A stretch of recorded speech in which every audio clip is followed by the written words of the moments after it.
नमस्कार, मैं हूं शरद द्विवेदी और हमारी विशेष प्रस्तुति हे प्रभु आनंददाता, इसमें आपका बहुत स्वागत है।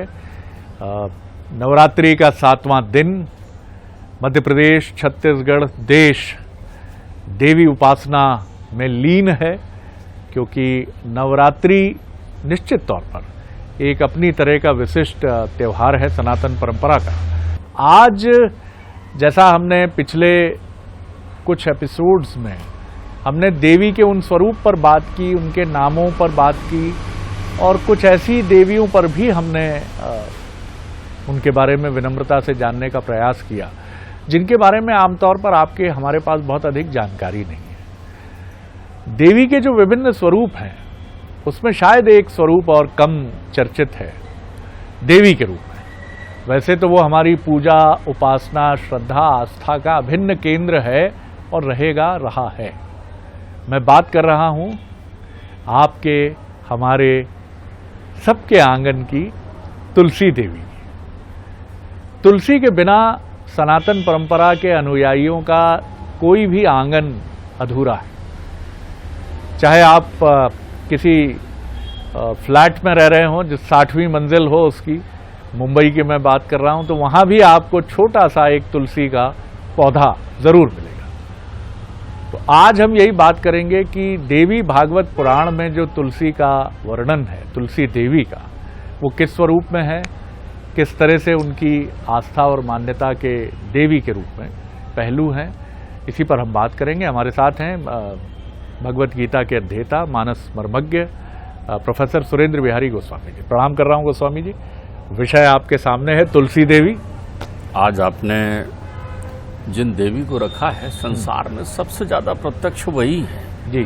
और आप ध्यान रखिए, प्रत्येक परिवार के कल्याण के लिए, प्रत्येक परिवार जी, और प्रत्येक परिवार को और प्रत्येक व्यक्ति को परमात्मा से जोड़ने के लिए प्रकृति ने इस रूप में अवतरण धारण किया है, जैसे तुलसी कहते हैं। हाँ। तुलसी का महत्व आप इससे समझ सकते हैं कि तुलसी केवल सज्जन के यहाँ नहीं, दुर्जन के यहाँ भी अगर तुलसी लगी हुई है तो उसके सज्जन होने की 100% संभावना विद्यमान होती है। हनुमान लला जब पहुंचे थे और उन्होंने रामायुध अंकित ग्रह और शोभा वर्णन न जाई और 9 तुलसी का वृंद तहां और देख हरस का पिराए। केवल तुलसी को लगा देखकर वो इस बात से सुनिश्चित हो गए थे, तुलसी का एक पत्ता जो स्वतः गिरता है जी, उसे प्राप्त करने के लिए सारे देवता तुलसी के वृक्ष के नीचे विद्यमान रहते हैं। देवी भागवत कह रही है, टूटकर तोड़कर नहीं, जो स्वतः गिरता है तुलसी का पौधा, पत्ता, उस एक पत्ते को प्राप्त करने के लिए जी देवता वहां हाथ फैलाए हुए बैठे रहते हैं, सारे देवता। इसलिए जहां तुलसी लगी रहती है वहां सारे देवताओं का वास होता है। जी जी जी। तुलसी के पत्ते का वो जल में रखकर, जिसको चरणामृत करते हैं ठाकुर जी में चढ़ाने के लिए अपन, अगर उस जल का कोई पान कर लेता है, एक बार पान कर लेता है, तो उसे नारकी यंत्रणा से मुक्ति मिल जाती है, उसके मुक्ति होने की संभावनाएं अनंत हो जाती है। श्रीमद् देवी भागवत तो तुलसी की महत्ता को अतुलित ढंग से व्यक्त करता है। पहले आप समझ लें कि तुलसी प्रकट कैसे हुई। तुलसी के प्रकाट का बड़ा विधान है। हमारे 14 मनवंतर हैं, तुलसी ही एक हैं जो थोड़ा मनवंतर मैं मनवंतर पर जरूर प्रकाश डालता हूँ।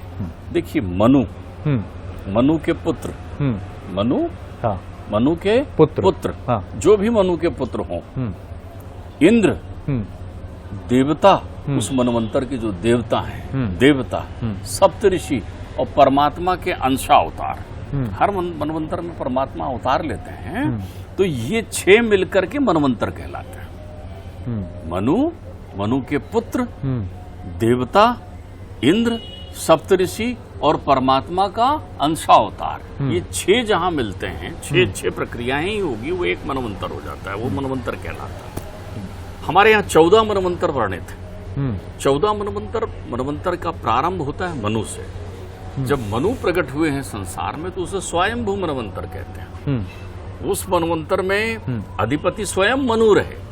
उसी मनवंतर में यज्ञ अवतार हुआ है परमात्मा का, परमात्मा ने यज्ञ स्वरूप में अवतार लिया। फिर दूसरे मनवंतर में अग्नि का पुत्र स्वरोचिस, उस मनवंतर का मनु हुआ।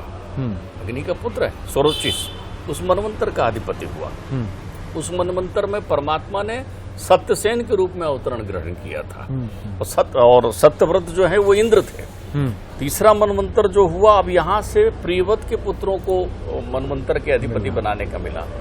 उत्तम, तामस, रैवत, ये 3 मनवंतर जो हैं प्रियव्रत के पुत्र हैं। ये प्रियव्रत के वंश में हुए हैं। ये इन्हीं में तामस मनवंतर में गजेंद्र की कथा हुई है। इसी में रैवत मनवंतर में बैकुंठ धाम बना है। तो मनवंतर को हम ऐसे समझे कि गणना की एक पद्धति भी है? गणना की पद्धति उसको ये समझिए कि त्रिलोकपति कौन, मनुष्यों का राजा कौन, उसको रेखांकित करने वाली, हाँ, उसके मूल्यांकन की एक प्रणाली, वो श्रेष्ठतम स्थान होता है जो मनवंतर का अधिपति होता है। जी जी। जैसे एक युग आता है चतुर्युग, आपने मनवंतर का अधिपति इंद्र, मनवंतर का अधिपति मनु होता है जी। और उस मनवंतर में इंद्र होता है, इंद्र भी होता है। आप ध्यान रखिए, ये मनवंतर हो गई प्रक्रिया। और परमात्मा का वहाँ अवतार जरूर, एक अवतार लेते हैं जन कल्याण के लिए। एक अनेकों ने एक अवतार भी ले सकते हैं, लेकिन कम से कम एक अवतार एक तो अवश्य भावी है। चाक्षुष मनवंतर आया, समुद्र मंथन हुआ। अभी जिस मनवंतर में अभी हम हैं, उस मनवंतर को कहते हैं वैवस्वत मनवंतर। देवी भागवत में जो सुरथ नामक राजा की कथा आई है कि जिन्होंने देवी को प्रसन्न किया था, उन्होंने देवी ने उनको आशीर्वाद दिया है कि जो आगामी मनवंतर होगा वो सावर्णी मनवंतर होगा। उस मनवंतर के तुम मनु होगे। जी जी जी, ध्यान रखिए, सावर्णी मनवंतर के मनु सुनिश्चित हैं। लंबी कथा हो जाती है, लेकिन आप मनवंतर से परिचित हो लीजिए। सावर्णी के बाद आएगा दक्ष सावर्णी मनवंतर। दक्ष सावर्णी के बाद जो मनवंतर आएगा वो ब्रह्म सावर्णी मनवंतर। ब्रह्म सावर्णी मनवंतर के बाद जो मनवंतर आएगा वो धर्म सावर्णी मनवंतर आएगा। धर्म सावर्णी मनवंतर के बाद देव सावर्णी मनवंतर आएगा और देव सावर्णी मनवंतर के बाद इंद्र सावर्णी मनवंतर आएगा हमारे लिए। लेकिन ये तो हो चुके हैं, ये हो चुके, क्रम में चल रहे हैं हम। तो वैसे ही इंद्र सावर्णी मनवंतर में उस मनवंतर के जो मनु थे उनके पुत्र हुए, उन्हें हम कहते हैं वृषध्वज। वृषध्वज उनके पुत्र हुए, उनके वंश में हुए। तो वृषध्वज जो है वो शिव भक्त थे। शिव भक्त थे तो वो शिव की भक्ति में रहते थे और नारायण का विरोध करते थे। सूर्य ने उन्हें शापित किया कि तुम श्रीविहीन हो जाओ। तो शिव जी प्रकट हो गए और उन्हें मारने के लिए शिव जी जो है त्रिशूल लेकर दौड़े। वो भगवान विष्णु के पास पहुंचे शरण लेने। वहां जब शंकर पहुंचे तो उन्होंने कहा, परमात्मा ये मेरे भक्त को परेशान कर रहा है। तो विष्णु जी ने कहा, अब तो वो परेशानी खत्म। बोले क्यों? बोले आप जब तक यहाँ आए हैं प्रभुवर, तब तक तो वो मनवंतर बीत चुका। 21 युग बीत गए हैं इतनी अवधि में। तो फिर उस वृषध्वज की मृत्यु के बाद उनका पुत्र रथध्वज। रथध्वज के 2 पुत्र हुए, एक कुशध्वज, एक धर्मध्वज। धर्मध्वज की पत्नी का नाम माधवी। इनके यहाँ भगवती ने तुलसी के रूप में अवतरण किया। अच्छा अच्छा अच्छा अच्छा जी। मैया जो हैं वो प्रकट भाव से राधे रानी की कृपा से श्रीमद् देवी भागवत में वर्णित है। मैया जो है तुलसी के रूप में आई। चूंकि उनकी तुलना किसी से नहीं की जा सकती, इसलिए उनका नाम तुलसी पड़ा। अच्छा अच्छा अच्छा, उनकी तुलना किसी से नहीं की जा सकती। मैया तुलसी जो है परमात्मा के अंश रूप विप्रचित्र नामक दानव और उनके पुत्र दंभ के पुत्र थे शंखचूड़, जो मूलतः सुदामा नामक गोप हैं। परमात्मा को परम प्रिय है, परमात्मा के अंशावतार हैं जी। वो आते हैं शंखचूर्ण बनकर। तो शंखचूर्ण से ब्याह होता है तुलसी का। तुलसी चाहती है श्रीमन नारायण के स्वरूप को। ब्रह्मा जी उन्हें उनके कठोर तप को ध्यान में रखकर वरदान देते हैं कि नारायण तुम्हें मिलेंगे यहाँ। ये भी नारायण के अंश शंखचूर्ण। शंखचूर्ण का वध करते हैं शिव जी। शिवद्रोही हो जाते हैं वो, देवताओं के सारे कार्य, त्रिलोकपति हो जाते हैं। शंखचूर्ण परम वो है, तो शंखचूर्ण को भस्म कर देते हैं। तो जब शंखचूर्ण को भस्म करते हैं, ध्यान रखिएगा, उन्हीं की राख से शंख बना हुआ है जो घर घर में। शंख का वो जल जिससे अगर आप ईश्वर को, परमात्मा को नहलाते हैं या उस जल का पान करते हैं तो आपको अमोघ पुण्य प्राप्त होता है। तो वो शंखचूर्ण हुए।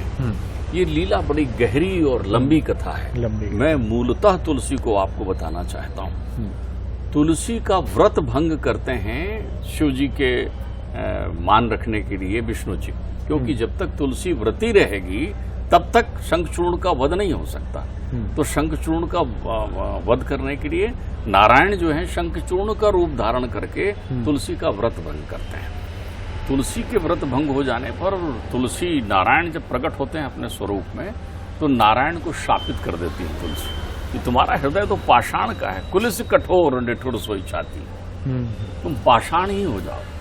नारायण मुस्कुराते हैं, तुमने बहुत अच्छा किया, मुझे पाषाण बनाकर विद्यमान किया है, बोले तुम अब गंडकी नदी होकर के धरती पर बहोगे। तुलसी गंडकी नदी होकर बही, और तुम्हारे जो ये केश हैं, ये वृंदावन क्षेत्र में विद्यमान होकर के मेरी लीला स्थली में सुशोभित होंगे और त्रिलोक में पहुंचेंगे पत्र बनकर, जिसे तुलसी दल कहा जाएगा। तो उन्होंने 2 स्वरूप धारण किया। आप ध्यान रखिएगा, गंडकी नदी में ही शालिग्राम मिलता है। अच्छा। गंडकी जैसे नर्मदा का हर तो हम वो गंडक नदी बिहार की वही है, गंडकी नदी जो नेपाल में बहती है, नेपाल से होते हुए गंडकी नदी।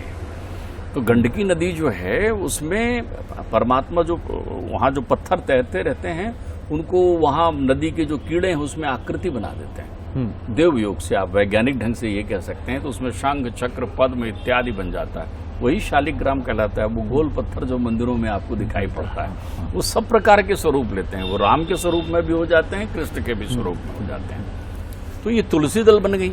ब्रह्मा ने प्रकट होकर इनकी स्तुति की, इनके अष्टनाम बनाए, वृंदा वृंदावनी, विश्व पूजिता, विश्व पावनी, पुष्पशारा, नंदनी, तुलसी कृष्ण जीवनी। तो ये तुलसी के 8 नाम। तुलसी को जो तुलसी का पूजन करता है, जो तुलसी का ध्यान करता है, जो तुलसी में नित्य प्रति जल चढ़ाता है, उसकी मुक्ति तो सुनिश्चित होती है। यश, कीर्ति, आयु, लक्ष्मी, निरोग, परिवार में परम शांति, आनंद, ये सब सुनिश्चित होता है। तुलसी की विद्यमानता आपके रोग, शोक और भय से मुक्ति है। तुलसी वो सहज लक्ष्मी है जो वृक्ष के रूप में प्रत्येक घरों में विद्यमान रहती है। ये तो बड़ा अच्छा आपने बताया, लेकिन क्योंकि अब तक हम ये भी देखते रहे कि मैं जब भी मुंबई हरे राम हरे कृष्ण मंदिर में गया, तो मैंने वहां देखा कि विराट विपुल संख्या में तुलसी जो है कृष्ण को अर्पित की जाती है। तो यहाँ तो शाप का संबंध है, वो भी एक संबंध है जी, और फिर प्रेम का भी एक गहरा संबंध है जी। आप एक तथ्य को बड़े उससे समझिए। शालिग्राम बन गए, तुलसी लक्ष्मी स्वरूपा है, शालिग्राम नारायण है। तो लक्ष्मी और नारायण जगत के कल्याण के लिए लीला धारण करके आए हैं ना। बिना तुलसी के तो परमात्मा भोग ग्रहण करते ही नहीं है। ये तो बिल्कुल तुलसी के पत्र की तो महिमा, तुलसी के पत्र की महिमा तो देखिए ना, कि जब सत्यभामा को यह अभिमान हो गया था कि कृष्ण केवल मेरे हैं और मुझे बहुत स्नेह करते हैं, तो उन्होंने मन में उनकी आशंका भी थी। तो नारद जी पहुंचे, नारद जी से कहा, महाराज बहुत सारी पटरानियां हैं, लेकिन मुझे ऐसा भ्रम होता है कि वो मेरे प्रति ज्यादा स्नेह रखते हैं, क्योंकि बहुत रूपवान थी सत्यभामा। पृथ्वी के स्वरूप में आई है सत्यभामा, पृथ्वी का अंशावतार थी सत्यभामा। तो वो उनको एक अनुष्ठान बताते हैं कि तुम ऐसे विधान से पूजन करो जिसमें अपने पति का ही दान कर दो। बोले पति का दान कर दूं? बोले नहीं, मुझे दान कर देना, मैं उसके बदले कुछ तुमसे प्राप्त करके लौटा दूंगा। तो ऐसा कर देने से ये जन्म जन्मांतर तक केवल तुम्हें और तुम्हें ही प्रिय कर रहेंगे। तो वो कृष्ण जी तो समझ जाते हैं कि नारद जी यहाँ लीला कर रहे हैं, और वो जो है वैसा विधान करती हैं और कृष्ण जी को वो दान कर देती है नारद जी को। नारद जी अपने कृष्ण जी को पकड़ते हैं, हाथ बोलते हैं, चलो मेरा तमूरा बजेगा महाराज, और आप मेरे साथ भ्रमण करो त्रिलोक में। वो रोकती है, अरे रुकिए, आपने कहा था ऋषिवर आप मुझे लौटा देंगे। तो बोले हाँ लौटा दूंगा। तो बोले कैसे? बोले इनके वजन का मुझे धन दे दीजिए। तो कृष्ण को बैठाते हैं तराजू में, तुलादान वहीं से बना है, ध्यान रखिएगा। कृष्ण को तराजू में एक तरफ बैठाते हैं, एक तरफ उनको लगता है कृष्ण कितने, ये तो किशोर हैं, सारे आभूषण अपने चढ़ाती है, सारे लोगों के चढ़ते हैं, खजाने पूरे खाली हो जाते हैं। वो लीला है परमात्मा की, वो तो टस से मस नहीं हो रहे हैं, उनका भार तो नीचे ही है। तो अब जब वो थक जाती हैं, तब वहां से रुक्मणी आती है, तुलसी का एक पत्र उसमें रख देती हैं, तो कृष्ण जी ऊपर उड़ जाते हैं। आपने वो 8 नाम पर ध्यान नहीं दिया। वृंदा, वृंदावनी, विश्व पूजिता, विश्व पावनी, हाँ, पुष्पशारा, पुष्पों में श्रेष्ठ हैं, सारे वनस्पति में केवल पुष्प, सारे नाम तुलसी के ही हैं। केवल तुलसी है। पुष्पशारा नंदनी, आनंद देने वाली है। हाँ। तुलसी कृष्ण जीवनी, ये कृष्ण की प्राण वल्लभा है। आपने उधर ध्यान नहीं दिया। वाह वाह। तो कृष्ण तो हमेशा जो है तुलसी को धारण किए रहते हैं। तुलसी जो है मैया इस प्रक्रिया के बाद में विद्वान हो गई गोलोक धाम में जाकर के। नारायण प्रिया है, नारायण की प्रिय पत्नियों में समाहित है तुलसी। गंगा और सरस्वती की तरह, लक्ष्मी की तरह, तो ये प्रिया है। तो तुलसी का तो स्वरूप ही, मैया का जो ध्यान करना चाहे मानसी पूजा में, मैया हमेशा श्वेत साड़ी पहनती, उनके तपस्वी वेशभूषा है, जटा धारण किए रहती, ध्यान मुद्रा में बैठे रहती हैं। जो तुलसी को, मैं कह रहा हूं इससे अच्छी पूजा नहीं हो सकती। नवरात्रि का पर्व चल रहा है, एक संकल्प लें प्रत्येक घर के आंगन में। देखिए, जिस घर में बहुत सारे लोग वो कर्मकांडी प्रक्रिया में रहते हैं, वास्तु दोष ढूंढते रहते हैं कि इधर की खिड़की उधर करें, उधर की खिड़की इधर करें। अरे भाई, मन की खिड़की ठीक कर लो तो सारी खिड़कियां ठीक हो जाएंगी। अब जितने अपनी ये बहिर इंद्रियां हैं, ये खिड़की खुली रख के केवल विषयों की ठंडी हवा चाहते हैं आप, बिल्कुल ठीक। तो आपके जीवन में क्या होगा? तो घर के दरवाजे के सामने, जहाँ घर के आंगन में आप ऊपर रहते हैं, तो आपको वो मिला होता है टेरेस, क्या कहते हैं, जो भी, बालकनी, तुलसी रखिए। तुलसी की एक विशेषता है, जब भी आपके जीवन में नेगेटिविटी आएगी, नकारात्मकता, तुलसी मुरझा जाएगी। जब भी तुलसी मुरझा जाए, उसमें नई तुलसी लगा दीजिए, तुरंत उसको विसर्जित कर दीजिए। तुलसी के वृक्ष के लिए आपको कुछ नहीं करना है, कोई खाद पानी इत्यादि का चिंतन करना ही नहीं है, वो अपने आप मैया विद्यमान रहती। उनको इस रूप में देखिए कि ये महालक्ष्मी के केश हैं, ये भगवती पतित पावनी तुलसी विद्यमान है। तो ये जहां तुलना ना हो, वो तुलसी है। वाह, बहुत सुंदर बात है। और मुझे याद है कि कुछ एपिसोड पहले जब हम शिव जी पर चर्चा कर रहे थे, तो बहुत सहज रूप से प्रभु गणेश और माँ तुलसी के संबंधों की एक गाथा भी मैं चाहूंगा आज उसका समीचीन है। जी जी, ये गाथा वर्णित है अपने ब्रह्म वैवर्त पुराण में भी, ये गाथा वर्णित है, लेकिन ये लोकाचार है। तुलसी के स्वरूप को, क्योंकि तुलसी ने तप किया है ना, हजारों वर्ष तक तुलसी तप करते रही नारायण के लिए। तो नारायण मिले ना शालिग्राम के रूप में, जी जी, वो तो आई थी, उन्हें ध्यान था कि मैं आई हूं ऊपर से।